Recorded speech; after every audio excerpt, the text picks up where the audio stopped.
বোঝে? দেশের সাধারণ মানুষ কি বাংলাদেশি জাতীয়তাবাদ বোঝে? দেশের মানুষ কি সংবিধান বোঝে? আমি নিশ্চিত করে বলে দিচ্ছি বোঝে না। আবার যদি আপনি বর্তমান ডিজিটাল যুগে তাকান, সবাই সব বোঝে। আপনি না বুঝলে রিক্সা চালক প্রাণ দেয় না যে হাসিনাকে সরাতে হবে, এটা যে বোঝে সে অনেক কিছুই বোঝে। তাহলে আপনার একটা বক্তব্য আছে যে যিনি সংসদ নির্বাচন করছেন উনি প্রতিশ্রুতি দিচ্ছেন এলাকার উন্নয়ন হবে। হ্যাঁ, সেটাই বলছি। এখন তাহলে কি যিনি সংসদ নির্বাচন করছেন উনি কি বোঝেন না যে সংসদ নির্বাচন করে উনি সংসদে গিয়ে কি করবেন? হ্যাঁ, এটা যদি আপনি শুনে থাকেন, পাশাপাশি এটাও শুনবেন যে উপজেলা কি বলে স্থানীয় নির্বাচন আগে চায় না কেন? স্থানীয় নির্বাচন যদি আগে হয় তাহলে কি হয়, ইউনিয়ন চেয়ারম্যান এবং উপজেলা চেয়ারম্যান হয়ে গেল আগে, তারপরে যিনি এমপি হবেন তার পছন্দ মতো উপজেলা চেয়ারম্যান হচ্ছেন না, সেটা আগে হয়ে গেছে। আর যদি আগে এমপি নির্বাচন হয়ে যায়, পরে তার পছন্দের বাইরে কোনো উপজেলা চেয়ারম্যান হয় না, ইউনিয়ন চেয়ারম্যানও হয় না বাংলাদেশের রাজনীতিতে। তাহলে তখন কি হয়, ওই এমপি সাহেব এবং ওই উপজেলা চেয়ারম্যান, ওই ইউনিয়ন চেয়ারম্যান, তিনে মিলে একটা মবের রাজত্ব হয়। এবং মবের রাজত্ব কইরা তো রাজনীতিবিদরা, অর্থাৎ রাজনীতির দলের টপ যারা, তাহলে ডক্টর কামাল হোসেনের দল থেকে বহিষ্কার করে তারে জীবনভর পরাজিত করতো না, আর মমতাজকে পার্লামেন্টে নিত না। তার মানে আপনি বলতে চাচ্ছেন যে এই যে গণভোট এবং নতুন বন্দোবস্তের যে কথা, তাহলে এই নির্বাচন প্রক্রিয়ার ভিতর থেকে আমরা আসলে নতুন এই নির্বাচন প্রক্রিয়ার ভিতরে পাবেন কি পাবেন না সেটা আমি জানি না, কিন্তু আপনাকে ধারণার পরিবর্তন করতে হবে। আপনি 50 বছর আগের ধারণা নিয়ে বসে আছেন। একজন কৃষক তার ছেলেকে পাঠায় ঢাকা ইউনিভার্সিটিতে পড়তে কিংবা বুয়েটে পড়তে, সে যখন বুয়েট পাশ করে ফেলে তখন তার চিন্তাধারা কিন্তু বুয়েটের মতো, কিন্তু তার কৃষক বাবা চিন্তা করে আমার ছেলে গ্রামে আসবে, আমার বাসায় থাকবে, বিয়ে করবে, তার বউকে নিয়ে আমরা এখানে থাকবো। এই যে কনসেপশন, এখান থেকে বেরিয়ে আসতে পারেনি বৃদ্ধ রাজনীতিবিদরা। দিনে ভোট দিব, সংখ্যামুক্ত ভোট দিব, গণভোটে হায়ের পক্ষে আমরা পরিবর্তন আনবো। গণভোটে যদি কেউ না দেন, না ভোট দেন, সে যদি বলে আমার এই ভোটের অধিকার আছে, না, আমার কাছে মনে হয় এখানে এই অধিকারটা নাই, কারণ আমরা পরিবর্তনের জন্য গেছি এবং রাজনীতিবিদরা ঐক্যমত্য হইতে পারে নাই বলেই গণভোটে গেছি। ঐক্যমত হইতে পারলে আর যাওয়া লাগতো না। সেটা আমাদের সবার ব্যর্থতা, রাজনৈতিক দলের ব্যর্থতা, সবাই ব্যর্থতা, রাজনৈতিক দলের ব্যর্থতা, কারণ আমি তো একটা সাধারণ লোক। এইবার আসেন, ভোট দিতে ছাড়ছে ঢাকা, রাজধানী হচ্ছে ফাঁকা, সেটা কি জন্য? শুধু কি ভোট দেওয়ার জন্য নাকি অন্য কিছু? কারণ আমরা ইতিমধ্যে বার্তা পেয়েছি, তাহাজ্জুদের নামাজের পর ফজর নামাজ গিয়ে সেন্টারে পড়বেন, কেউ বলছে ফজর নামাজ পরে সেন্টারে যাবেন, পাহারা দিতে হবে। আমার এতদিন পরে এই মানসিকতা কেন? আমার যখন এই মানসিকতা আসবে, তার মানে there is a doubt। কি ডাউট?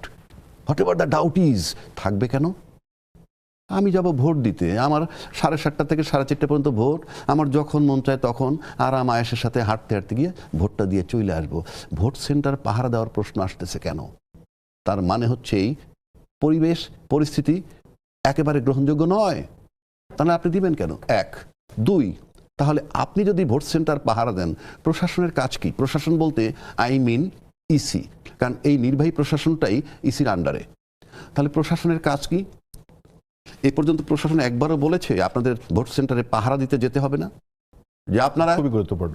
কিন্তু এখানে কি একটা ব্যাপার আছে যে আমাদের যেহেতু স্বরাষ্ট্র মন্ত্রণালয় মানে আইন শৃঙ্খলা নিয়ে জিজ্ঞেস করলেই আলু পটলের পেঁয়াজের দাম নিয়ে কথা বলতে বসে, এটা কি একটা কারণ? আমার স্বরাষ্ট্র মন্ত্রণালয় তো এখন ইমেটেরিয়াল, এখন তো ইসি। আমি তো ইসির স্টেটমেন্ট চাই। ইসি তো নিজে একা তো সব করবে না, আমি তো ইসি না, এই মুহূর্তে তো কমান্ডিং অফিসার সে তো স্বরাষ্ট্রমন্ত্রী বলবে না যে স্বরাষ্ট্রমন্ত্রী আইজে কে বলুক, সে সরাসরি আইজে কে বলাই। সাবজেক্ট টু কন্ডিশন, আমরা যদি মনে করি যে ভোটে বিশ্বাসী এবং ভোটের ফলাফল আনন্দ চিত্তে মেনে নিব। 3, যদি মনে করি যে এটা হওয়া উচিত না আয়ের উৎস, অর্থাৎ মেম্বার অফ পার্লামেন্ট হওয়ার পর যদি আপনি ভাবেন আপনি you will involve yourself with the development work and will earn a lot, তা না হলে কেউ এমপি হতে যাবে না। কারণ আপনার পেশা থেকে যদি আপনাকে ডাকা হয় যে তুমি আসো পার্লামেন্টের মেম্বার হও, তুমি জাহাঙ্গীরনগর বিশ্ববিদ্যালয়ের একজন প্রফেসর, তোমার অনেক কিছু দেবার আছে, আপনি বলবেন আমি যাব, আমি 1 লাখ টাকা বেতন পাবো, কিন্তু এখানে তো আমার টিউশনি আছে, এটা আছে, সেটা আছে। অনেক চিন্তা করে ভাবলেন দেশের জন্য কিছু লোকসান দিয়ে যাই, আপনি গেলেন, 5 বছর থাকলেন, কিছু করে আসলেন, কিংবা ফেল করলেন, আবার পেশায় আসলেন। আপনি দেখেন তো আমাদের এখানে রাজনীতিবিদরা যতক্ষণ পার্লামেন্টে থাকে তখনও রাজনীতিবিদ, যখন পার্লামেন্টে থাকেন না তখনও রাজনীতিবিদ, যখন কোনো সামরিক শাসন চলে তখনও তিনি রাজনীতিবিদ, শেখ হাসিনা যে 16 বছর নির্যাতন করলো তাদেরকে, তারপরেও তিনি রাজনীতিবিদ। এটা কি পেশা? আপনার পাশেই কিন্তু একজন রাজনীতিবিদ আছে। না, এটা কি পেশা? আমি তো তাকে ইনক্লুড করবো না, আই নো হিম। আমি রাজনীতিবিদ কোনো পেশা নাই পৃথিবীর কোথাও, আপনি আমার চেয়ে ভালো জানেন। আমেরিকায় যান, লন্ডন যান, প্রফেশন রাজনীতিবিদ, কোনো সংজ্ঞা আছে রাজনীতিবিদের? আমি চ্যালেঞ্জ করলাম, নাম্বার 1। নাম্বার 2 হচ্ছে যে রাজনীতিবিদ কে, ক্ষমতায় যাওয়াই যদি রাজনীতিবিদ হয় তাহলে pay salute to Yunus once again. 85 বছর বয়স শেষে ক্ষমতায় বসেছে, এটা আমি তার সাফাই গাচ্ছি না, আমি রাজনীতিবিদের সংজ্ঞা মোতাবেক বলছি।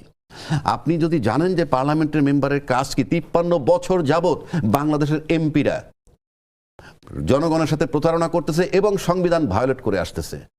কারণ তার কাজ শুধু রাষ্ট্রপতি নির্বাচন করা, প্রধানমন্ত্রী নির্বাচন করা, স্পিকার নির্বাচন করা, সাব কমিটি সুপারভাইজিং করা, বিভিন্ন বিষয়ে তার কাজ, আইন প্রণয়ন করা, বাজেট প্রণয়ন করা, ইত্যাদি ইত্যাদি।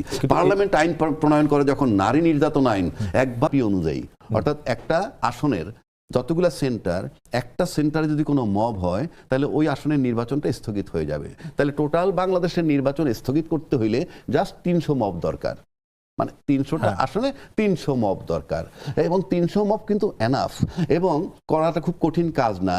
প্রশাসনের সহযোগিতায় বলেন, প্রশাসনের বিরোধিতায় বলেন, কেননা আমরা 8 মাস আগে, এখন মানে অভ্যুত্থানের 8 মাস পরে আমাদের আব্দুল মোমেন সাহেব এই দেশ থেকে বেরিয়ে গেছেন, এটা বোধহয় আপনি জানেন।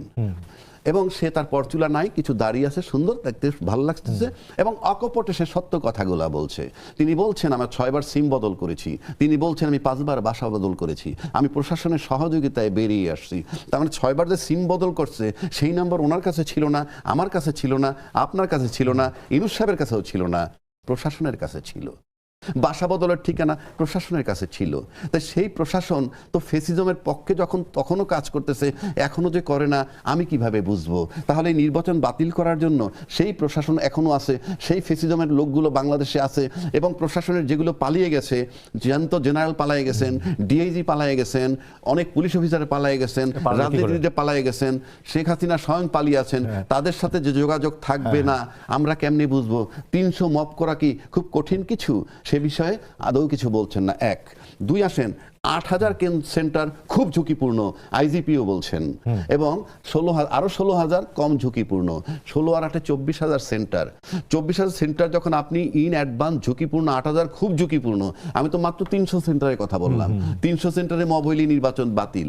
আর 8,000 যে এখন পর্যন্ত আপনি তালিকা দিচ্ছেন আমি জানি না, আপনি গয়রহক গল্প করলে হবে না। যদি তালিকা 8,000 থাকে আমরা ভেরিফাই করব যে এই 8,000 এবং ওই 16 24,000, অন্তত এই 40,000, 24,000 ইন অ্যাডভান্স আপনি জানছেন, তাহলে এটাকে ঝুঁকিমুক্ত করার নৈতিক দায়িত্ব ইসির।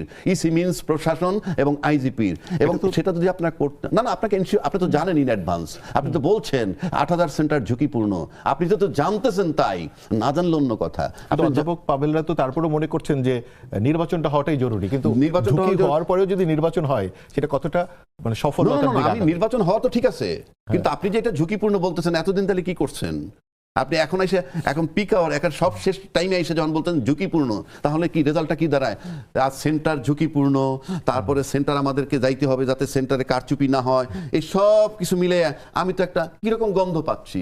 সবার তো বলা উচিত ছিল আমরা যাব, ভোট দিব, চলে আসব, প্রশাসন বলুক, উনিই বলুক না, হ্যাঁ প্রশাসন স্মুথ, আপনারা যাবেন, ভোট দিয়ে চলে আসবেন, নো টেনশন। এইগুলা এই বার্তা সঠিক নয়, আসতেছে।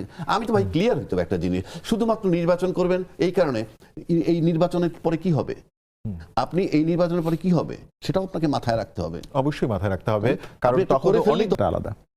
দেখুন সেক্ষেত্রে যেমন ধরেন যে যখন একটা বিধান আছে যে দ্বৈত নাগরিক যারা আছেন তাদেরকে নমিনেশন দেওয়া যাবে না, বা তারা পাওয়ার যোগ্য হবেন না, নমিনেশন দেওয়া যাবে না এটা বিষয় না, যোগ্যই না সেজন্য মনোনয়ন দেওয়ার প্রশ্ন তো ওঠে না। সেক্ষেত্রে যারা যারা তার নাগরিকত্ব ত্যাগ করেছেন সেটা বলতে হবে কিন্তু একটা বড় স্যাক্রিফাইস। তারা একটা সুন্দর দেশে ছিলেন, নিরাপদ জায়গায় ছিলেন, তারা বাংলাদেশকে সার্ভ করতে চান বলে সেই নাগরিকত্বটা ত্যাগ করে দিয়েছেন। সেটা নিয়ে যদি কারো প্রশ্ন থাকে যে সঠিকভাবে ত্যাগ করা হয়নি বা হয়নি, সে ব্যাপারে যদি স্বাক্ষর প্রমাণ থাকে বা কখনো প্রমাণ করা যায় যে উনি বাংলাদেশের নাগরিকত্বের বাইরেও আর একটা নাগরিকত্ব ধারণ করেন, আইন মোতাবেক তার ব্যাপারে ব্যবস্থা হবে, আমাদের কোনো কিছু না বলবার নেই। দ্বিতীয় আসুন ঋণ খেলাপির ক্ষেত্রে। ঋণ খেলাপির ক্ষেত্রে বাংলাদেশ ব্যাংক মনে করেন কি যে কাউকে খেলাপি ঘোষণা করার ক্ষেত্রে ঋণটা আদায় করা ভালো, এই টাকা তো জনগণের, অন্তত তাকে খেলাপি ঘোষণা করে দিলাম, একটা পয়সা রিকভার করতে পারলাম না, সেজন্য তারা বেশ কিছু নমনীয়তার দিকে যান। তারা কি বলেন, লোনের রিশিডিউল করে। এই রিশিডিউল করার মধ্যে তাকে বলেন ঠিক আছে তোমার এত টাকা বাকি আছে, এই টাকার মধ্যে এত টাকা দিয়ে দাও, বাকি টাকা তুমি এতদিনের কিস্তিতে তুমি শোধ করতে পারবে।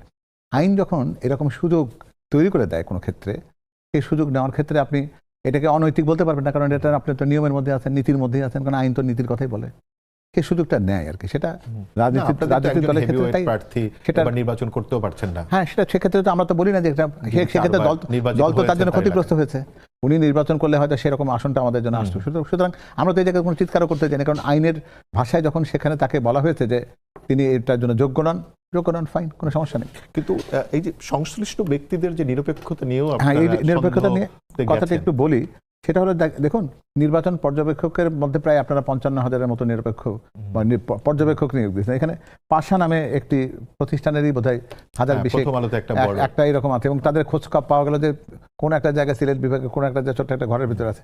এটার কি কোনো, এই নির্বাচন কমিশনের কি এইটুকু খোঁজ নেওয়ার ক্ষমতা নাই যে সত্যিকার অর্থে যে এদের নির্বাচন পর্যবেক্ষণের অভিজ্ঞতা আছে কিনা, কাদেরকে দিয়ে করবে, কি কারণে করে, কোন জায়গায় করবে এরা? এই আপনি 300 আসনের জন্য যদি আপনি প্রায় 20,000 লোককে যদি আপনার একটা প্রতিষ্ঠান থেকে যদি দেন, তাহলে তাদেরকে কতজন লোককে এক একটা নির্বাচন এলাকার জন্য তাদেরকে দিতে হয়। অর্থাৎ এই ব্যাপারটি যে একটা ছেলে খেলা হয়েছে, এটা তো বলা বাহুল্য। তারপরে নির্বাচন পরিচালনার দায়িত্বে যা সহকারী প্রিজাইডিং অফিসার বা পোলিং অফিসার, এটা নিয়োগের ক্ষেত্রে দেখা গেছে যে একটি বিশেষ রাজনৈতিক দলের সাথে যারা সংশ্লিষ্ট বলে একেবারে প্রত্যক্ষ প্রমাণ আছে, যে ইসলামী ব্যাংকের কথা বলি, ইবনে সিনার প্রতিষ্ঠানের কথা বলি, তাদের ব্যাপারে তাদের তালিকা তারা দিয়েছে। তাহলে এই প্রবণতার মধ্যে তো সেটা ছিল। কিন্তু তারপরেও আমরা বলি যে যত যাই থাকুক, আমি কিন্তু মনে করি যে জনসমর্থন যখন আমার পক্ষে, তখন আমি এমন কোনো ঝুঁকিতে যেতে চাই না যে নির্বাচনটা কোনো কারণে অনিশ্চিত হয়। আমরা চাই যে নির্বাচনটি হোক, কারণ আমরা জানি যে এই নির্বাচনটি হলে আমার বিজয়ী হওয়ার সম্ভাবনা রয়েছে। সুতরাং আমি সেই জায়গাতে এই ঝুঁকির মধ্যে আমি যেতে চাই না। সেটা আপনাদের আচরণ একদমই পরিষ্কার। হ্যাঁ, আপনি এখন অ্যাডভোকেট রাজ্জাকের কাছে আসতে চাই এই যে নির্বাচন সংশ্লিষ্ট ব্যক্তিদের নিরপেক্ষতা প্রশ্নে। তার আগে একটু বলেনি, উনি বলছেন নির্বাচনটা হোক, আমি চাই, আমরা চাই, আমিও চাই নির্বাচনটা হোক, আমরা সবাই চাই। নির্বাচন হবে না কেন, নির্বাচন চাবো না কেন? কিন্তু আপনি নির্বাচন কি একটা মাত্র প্রক্রিয়া? তার আগে তো আপনি পরিশুদ্ধভাবে হতে হবে, নির্বাচনটা সঠিকভাবে হচ্ছে, বা তাদেরকে খুব বেশি কম শক্তির জায়গা বলে বোধহয় আমাদের তাদেরকে দেখা ঠিক হবে না। আমার মনে হয় তাদের উপর একটা আস্থা রাখা আমাদের উচিত হবে, যে সচেতন মানুষজন যেভাবে পুরো দেশটাকে পাহারা দিয়েছেন জুলাই আগস্টে, ঠিক তেমনিভাবে তারা এই ভোট কেন্দ্রটাকে, তাদের ভোট দানটা তো শেষ কথা না, তাদের ভোটটা সত্যিকার অর্থে প্রক্রিয়াজাত হলো কিনা, তাদের ভোটের ফলাফলটা প্রতিভাত হলো কিনা, ফলাফলের মধ্যে দিয়ে তার অধিকারের সত্যিকার অর্থে ঘোষণাটা সে পর্যন্ত গেল কিনা, সেটা দায়িত্ব কিন্তু মানুষ এবার পালন করবে। এবার কিন্তু এটা মনে করলে বোধহয় ভুল করবো আমরা, যে মানুষ ভোট দিয়ে চলে আসবে। প্রত্যেকে কিন্তু তার দেওয়া ভোটটার ফলাফল কোন দিকে যাচ্ছে সেটা দেখবে। আর মবক্রেসির আশঙ্কাটা কার কাছ থেকে আসবে? যাদের ভিতরে আশঙ্কা আছে তাদের। এবং সেই ব্যাপারটাতে আমরা অন্তত সচেতন, এবং জনগণকে আমরা এই কথাটি বার্তাতে দেওয়ার চেষ্টা করছি যে পরাজিতদের সংখ্যা সবচেয়ে কম হয়। তখন জয়ীরা ভোটের পাল্লায়, যাদের পাল্লাটা ভারী হবে তারাই তো জিতবেন। তো আমরা যদি মনে করি যে আমরা সংখ্যাগরিষ্ঠ, আমরা বিশ্বাসও করি তাই, তো তাদের ক্ষেত্রে গুটি কয়েক সংখ্যা লঘিষ্ঠরা এই মবক্রেসির নামে সেই একটা অপকালচারকে প্রতিষ্ঠিত করে নির্বাচনকে বানচাল করার চেষ্টা করবেন, সেটাকে বোধহয় নিয়ে আমরা এত বেশি আতঙ্কিত হওয়ার প্রয়োজন। আপনারা কি ইসির কাছে জোর দাবি নিয়ে গেছেন 8,000 কেন্দ্রের? হ্যাঁ, আমরা গেছি ঠিকই, কিন্তু তারপরে তো আমরা এটাও জানি যে তারা যে মেকানিজম নিয়ে কাজ করছেন, যে ইনস্ট্রুমেন্ট তাদের হাতে আছে, যে প্রশাসন, যে পুলিশ, এগুলোর ইতিহাস তো আপনারা জানি। এটা তো নতুন কেউ আসেনি, এটা তো গত 17 বছর ধরে তো এটাই ছিল। তো এখন এই আলোচনা যদি যাই আমরা, তাহলে সেই পুরনো কাসন দিয়ে আবার ঘাটা হবে। তো আমাদের মনে হচ্ছে কি যে এদের কাছ থেকে কাজটা আদায় করে নিতে হবে। এটা যদি আশা করি ইসির গুটি কয়েক কমিশনার আর প্রধান নির্বাচন কমিশনারের কাছে যদি আমরা শুধু দাবি দিয়ে যদি চুপচাপ বসে থাকি যে তারাই সব সমস্যার সমাধান করে দেবেন, সেই সমাধানের আশা যেমন রাজ্জাকি ভাই করেন না, আমিও করি না। আমার মনে হয় যে এই ক্ষেত্রে জনগণের অতন্ত্র পাহারাটাই হবে, তাদের ভোটটাকে সত্যিকার অর্থে তারা পাহারা দিতে পারে, ফলাফল পর্যন্ত পাহারা দেবে। জুলাইয়ের স্পিরিটটাকে আমরা আশা করছি, আবার মনে করছি যে 12 তারিখে জুলাইয়ের স্পিরিটটাকে আমরা পুনর্জাগরণ করব। মানে আপনারা কিন্তু প্রচারণা এত বড় করে এটাকে বলেননি।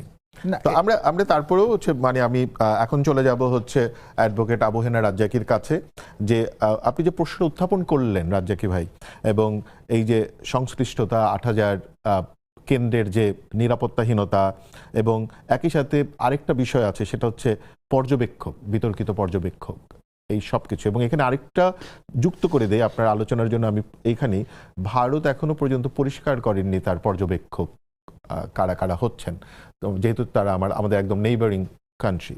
তো এগুলো আসলে এই পুরো নির্বাচনের উপর কি ধরনের প্রভাব ফেলবে? ধন্যবাদ আপনাকে। আচ্ছা, আপনি আমাকে বলেন, বিতর্কিত পর্যবেক্ষক যদি আসে আর আমার নির্বাচন যদি আনকন্ট্রোভার্সিয়াল হয়, সে কি ওই নির্বাচনটাকে বিতর্কিত করতে পারবে? না, সেটা পারার কথা। পারবে না। কাজেই কে নির্বাচনের পর্যবেক্ষণে আসলো কি না আসলো, দ্যাট ইজ সেকেন্ডারি।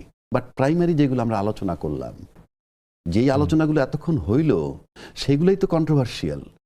তো এত কিছুর ভিতরে আপনি একটা আনকন্ট্রোভার্সিয়াল ইলেকশন পাবেন, এটা চিন্তা করা মানে আমার কাছে মনে হয় যে রাজকুমারী চন্দ্রমানের মতো স্বপ্ন দেখা ছাড়া আমার কাছে আর কিছু মনে হয় না। এর মানে এই না যে নির্বাচন হবে না। এই যে বিতর্কিত বললেন, সেই কারণে বললাম। এখন আমি আপনাকে কতগুলা কথা বলি। যেমন ধরেন নির্বাচন, এই যে শঙ্কা আমাদের নির্বাচন নিয়ে, এই যে ঝুঁকিপূর্ণ 300 মব হইলে নির্বাচন বাতিল হয়ে যেতে পারে, এইটা তো আপনি কখনোই দূর করতে পারবেন না। কেন পারবেন না আমি বলছি, আমরা কিন্তু একটা গোড়ায় গলত করে ফেলেছি। রাষ্ট্রের সবাই মিলে যখন ইউনূস সরকারকে আমরা বসাইলাম, তারপরে যখন একটা অধ্যায় আসলো যে আওয়ামী লীগকে নিষিদ্ধ করি, ওই মুহূর্তে নিষিদ্ধ হলে কিন্তু প্রশ্নটা আসতো না, কারণ তারা যে কর্মকাণ্ড করে গেছে ওই অবস্থায় নিষিদ্ধ করা যায়। কিন্তু আমরা তখন কি বললাম যে না, আমরা নির্বাহী আদেশ দিয়ে কোনো দলের নিষিদ্ধকরণ চাই না। যারা বলছে তারা খুব বড় দল, সবচেয়ে বড় দল। ফলে কি হইল, নিষিদ্ধ আমরা করতে পারলাম না। না করতে পারার কারণে একটা সময় যখন আবার আসলো কি যে তাহলে নিষিদ্ধকরণ গেল না, আবার ছাত্ররা নিষিদ্ধ করতে চায়, ছাত্ররা সরকারের নিয়োগকর্তা, তিনে মিলে উনি একটা মধ্যপর্তী জায়গায় গেলেন কি যে নিষিদ্ধ করলাম না, তবে তাদের রাজনৈতিক কার্যক্রম বন্ধ করলাম। ফলে এখন কি হয়েছে জানেন, যে তারা এমন একটা জায়গা আছে, প্রশাসনে তাদের লোক বসে আছে, কিছু সার্ভিং অফিসার পালায়ে গেছে, তাদের সাথে যোগাযোগ আছে, কোনো সন্দেহ নাই যোগাযোগ আছে, যেহেতু 8.5 মাস পর একজন বেরিয়ে গেছে। এই যোগাযোগের ফলে যেটা হচ্ছে, আমরা একটা অনিশ্চয়তার জায়গায় যাচ্ছি। এই কারণে যদি কোনো কারণে যদি নির্বাচনটাকে তারা বাতিল করতে পারে 300 মব করে, তাহলে ফলাফলটা কি হবে সেটা বলছি। নাম্বার 1, নির্বাচন বাতিল হলে ইউনূস সাহেবকে চলে যেতে হবে, উনি আর থাকতে পারবেন না। নাম্বার 2, ইউনূস সাহেব যদি নির্বাচন বাতিল হয়ে চলে যায়, কথার কথা বলছি আমি, তাহলে তৃতীয় একটা সরকার আসবে। তৃতীয় সরকার যখনই আসবে, তখনই আবার ইনক্লুসিভ নির্বাচনের বিষয় আসবে। এখন ইনক্লুসিভ নির্বাচনের বিষয় যখন আসবে, এটা যদি আওয়ামী লীগ আনতে পারে, তাহলে বহু দূর থেকে সে তার ষড়যন্ত্র থেকে মানে থাকবে কেন, ষড়যন্ত্র মুক্ত কেন করে বলছেন যে মানে 180 দিনের তো হ্যাবর যদি জয়যুক্ত হয়, 180 দিনের যে বাধ্যবাধকতা এবং যেখানে গণপরিষদ হওয়ার কথা, তাহলে সেটাকে তো এড়াতে পারবে না যদি হ্যাঁ জয়যুক্ত হয় সেটা। হ্যাঁ, আর আরেকটা জিনিস হচ্ছে যে এটা ওজিপি মানে ওপেন গভর্নমেন্ট পার্টিসিপেশন। তো এই যে ওপেন গভর্নমেন্ট পার্টিসিপেশন, এই দুটোর সময় তো আসলে একটা সরকার যদি গণপরিষদ হলেই যে সরকারটা মানে যেই সরকার আছে তার চলে যেতে হবে তখনই, এমন তো না। 180 দিন পরেও তো সে যেতে পারে। ওটা তো বলছি আমি, যখন সরকার নির্বাচন বাতিল দিনের পরে বাতিল হলে, কিন্তু আপনি যেটা বলছেন যদি হ্যাঁ জয়যুক্ত হয়, যদি নির্বাচন হয়, হ্যাঁ যদি হ্যাঁ জয়যুক্ত হয়, আপনি যে বিষয়টা আনছেন সেটা বাজারে আছে যে 180 দিন এই সরকার থাকবে কিনা। তো এই 180 দিনকে এই সরকার কে রাখবে? আপনি বলছেন থাকবে না, কিন্তু না, যে নির্বাচিত হয়ে আসবে, যারা সংসদ প্রতিনিধি হয়ে আসবে, সে কেন এই সরকারকে 180 দিন রাখবে? তাদের তো বক্তব্য থাকবে এই যে 180 দিনের মধ্যে আমরা এইটাকে গণভোটের আলোকে সংবিধানটাকে সংস্কার করব। কিন্তু এরা কি একবারও ভাবছে যে গণভোটের ভিত্তিতে যদি সংবিধানটা সংস্কার না হয়, তারা যে পার্লামেন্টে ঢুকতে পারতেছে না, তারা যে অবৈধ হচ্ছে, সেটা কি তাদের মাথায় একবারও আছে? একবারও তো নাই। কারণ আপনি যে নির্বাচনটা করতেছেন কোন সংবিধানের অধীনে, এই প্রশ্নটা তো আসছে। আপনি তো সংবিধান, যেটা আপনি আমার চেয়ে ভালো জানেন, সংসদ কোনো কারণে ভেঙে গেলে 90 দিনের মধ্যে নির্বাচন, কোনো কারণে না হলে আরো 90 দিনের মধ্যে নির্বাচন। তারপরে কি বলা আছে যখন মন চায় তখন?